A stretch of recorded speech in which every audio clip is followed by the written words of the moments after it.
Hello' friends, welcome back to my channel. আজি আমি আলোচনা কৰিম টাটা মটৰ্ছ ষ্টকটোৰ বিষয়ে। আজি পুনৰ এটা ষ্টক আপোনালোকলৈ লৈ আহিছোঁ।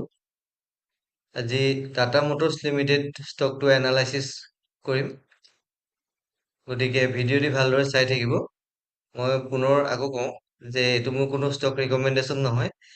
মই জাষ্ট ফৰ এডুকেশ্যনেল পাৰপজ এই ষ্টকটো আনিছোঁ। ষ্টকটোৰ নাম হৈছে Tata Motors limited. Stock price 687 rupees আৰু ষ্টকটোৰ মাৰ্কেট কেপ হৈছে 2,52,878 crores। কাৰেণ্ট প্ৰাইচটো ক'লোৱে, আৰু ষ্টকটো হাই লগাইছে 1,142 লৈকে গৈছে ষ্টকটো, আৰু 536 লৈকে ল' আহিছে এই বছৰৰ ভিতৰত।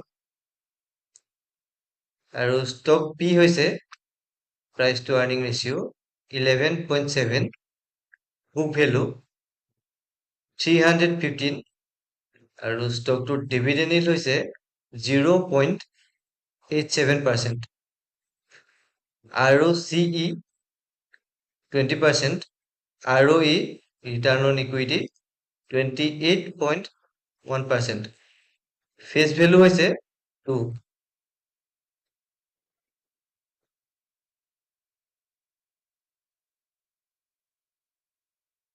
এতিয়া ষ্টকটোৰ আমি প্ৰ'জ এণ্ড কনছ আলোচনা কৰিম। Company has ৰিডিউচড ডেপ্ট। কোম্পেনীয়ে ডেপ্ট যিখিনি ধাৰ আছিলে সেইখিনি ৰিডিউচ কৰিছে, কমাইছে। Company has delivered good profit growth of 37.2% CAGR over last 5 years.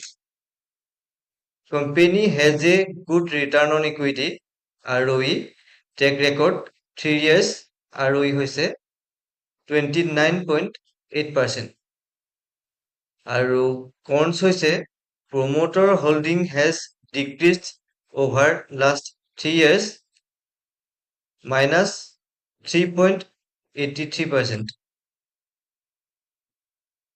এতিয়া কোৱাৰ্টাৰলি ৰিজাল্ট চাম আমি। অপাৰেটিং প্ৰফিট জুন 2022 আছিলে 2,413 crores, ছেপ্টেম্বৰ 2022 বাঢ়ি 5,572 crores। এই ধৰণে কণ্টিনিউৱাছ গ্ৰোথ হোৱা দেখা গৈছে। ডিচেম্বৰ 2022 10,820 crores, মাৰ্চত বাঢ়ি 13,114 crores। এই ধৰণে কণ্টিনিউৱাছ গ্ৰোথ হৈছে। মাৰ্চ 2024 চাব পাৰে 16,685 crores, কণ্টিনিউৱাছ গ্ৰোথ হৈছে। কিন্তু মাৰ্চ 2025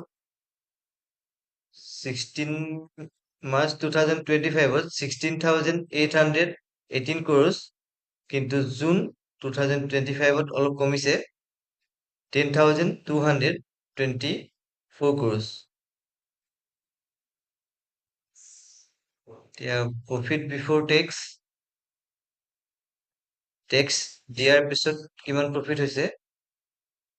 আমি 2022 আছিলে minus 3,468 crores আছিলে,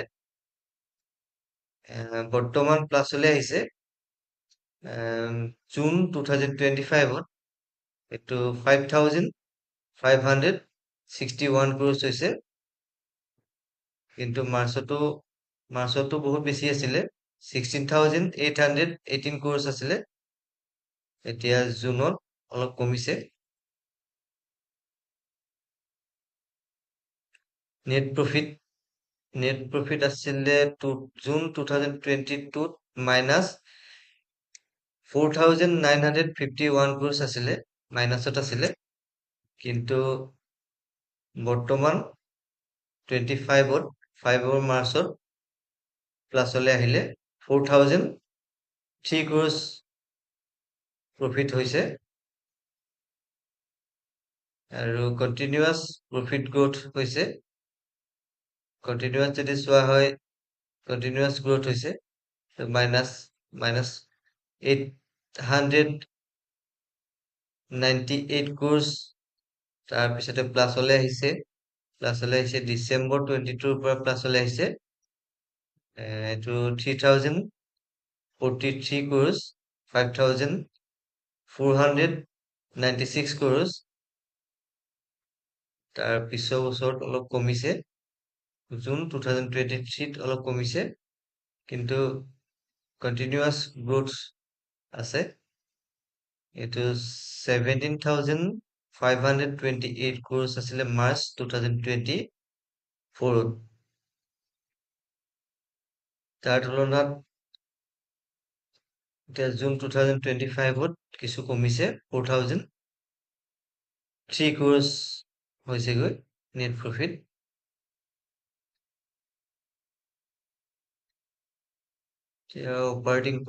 অপাৰেটিং প্ৰফিটো মাৰ্চ 2014ত আছিলে 34,853 crores, মাৰ্চ 2015ত বাঢ়িলে 39,239 crores হ'লগৈ। এই ধৰণে মাৰ্চ 2016ত অলপ কমিলে। এই ধৰণে কণ্টিনিউৱাছলি প্ৰফিটেবল হৈ আছে কোম্পানীটো। বৰ্তমান 51,624 crores প্ৰফিটত আছে। প্ৰফিট বিফৰ টেক্স 18,000, এইটো আছিলে মাৰ্চ 14ত আছিলে। Profit before tax 18,869 crores, continue profitable হৈ আছে। এইটো 31,000 লছত আছিলে মাৰ্চ 2019ত। বৰ্তমান প্ৰফিটত আছে 30,437 crores।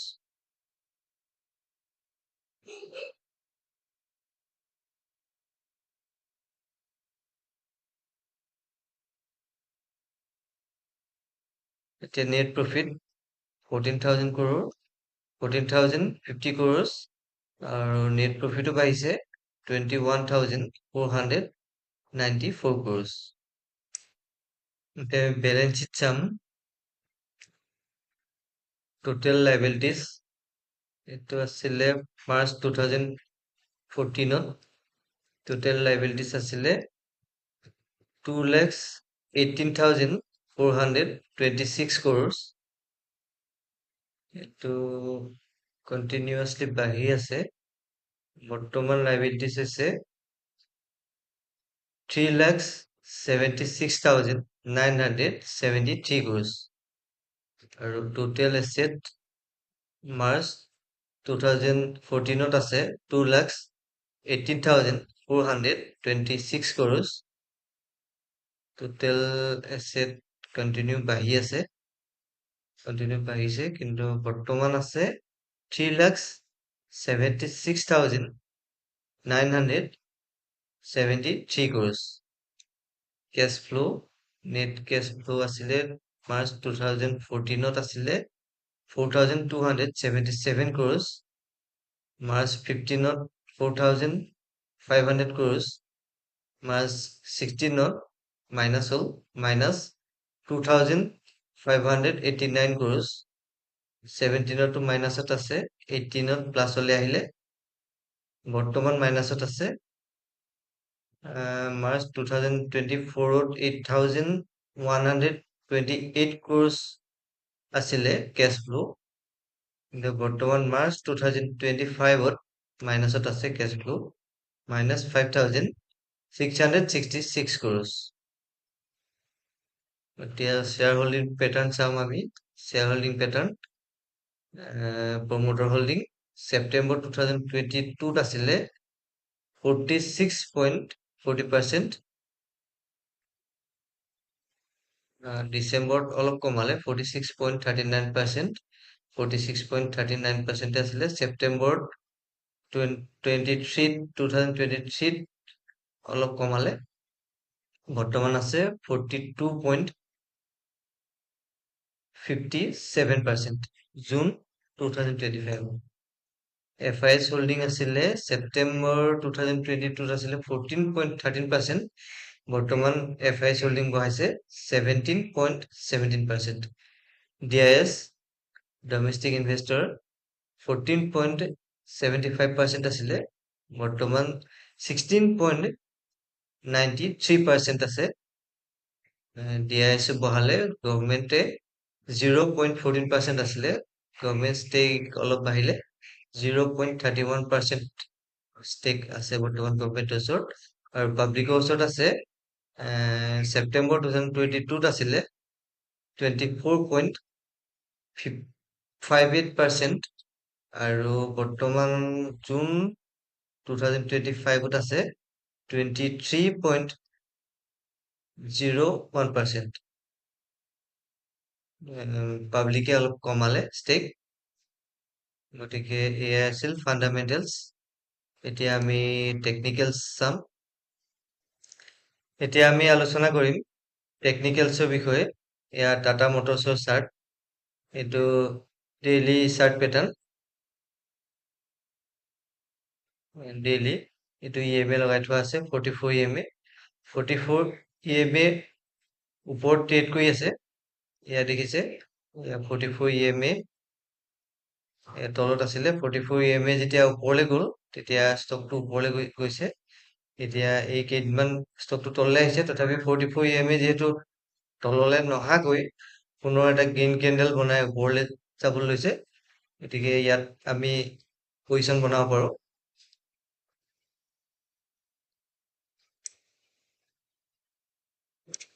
পুনৰ বায়াৰ্ছ এক্টিভেট হৈছে, গতিকে ইয়াত আমি পজিশ্যন বনাব পাৰোঁ। এতিয়া উইকলি পেটাৰ্ণটো চাই লওঁ। এতিয়া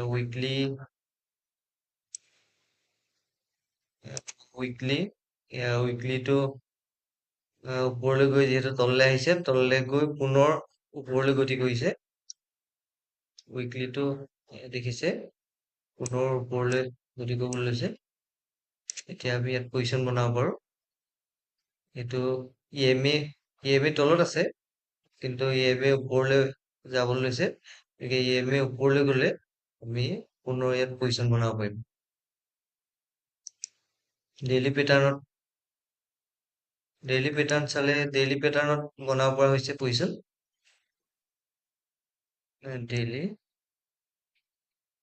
ডেইলি চাৰ্ট হাই গৈছিলে, এয়া দেখিছে, এয়া হাই লগাইছিলে 1177 হাই লগাইছিলে, আৰু লো আহিছিলে 539 লো আহিছিলে। বৰ্তমান ষ্টক প্ৰাইচ চলি আছে 686 ৰুপিজ। গতিকে আমি ইয়াত পজিশ্যন বনাব পাৰোঁ। আৰু বায়াৰ্ছো যিহেতু এক্টিভেট হৈছে, গতিকে ভলিউম যদি চাওঁ আমি, ভলিউম বাঢ়িছে। এয়া গ্ৰীণ কেণ্ডেল, এই গ্ৰীণ কেণ্ডেল বিলাকতে ধৰিব পাৰি ভলিউমছ বাঢ়িছে, বায়াৰ্ছ এক্টিভেট হৈছে। চেলাৰ্ছৰ তুলনাত ৰেড কেণ্ডেল বিলাক চুটি আৰু গ্ৰীণ বিলাক ডাঙৰ হৈছে, মানে বায়াৰ্ছ সোমাইছে ইয়াত, চেলাৰ্ছ কমিছে। গতিকে ষ্টকটো ওপৰলৈ যোৱাৰ চান্স আছে। থুলমূলকে আমি টেকনিকেলছ অলপ চালো, আৰু ভিডিঅ'টি যদি আপোনালোকে ইনফৰ্মেটিভ বুলি ভাবিছে তেতিয়াহ'লে লাইক কমেণ্ট শ্বেয়াৰ কৰিব, আৰু লগতে চেনেলটো ছাবস্ক্ৰাইব কৰি থ'ব, যাতে এই ধৰণৰ ইনফৰ্মেটিভ ভিডিঅ'বিলাক আপোনালোকে মিছ নকৰে। এণ্ড থেংক ইউ ফৰ ৱাচিং।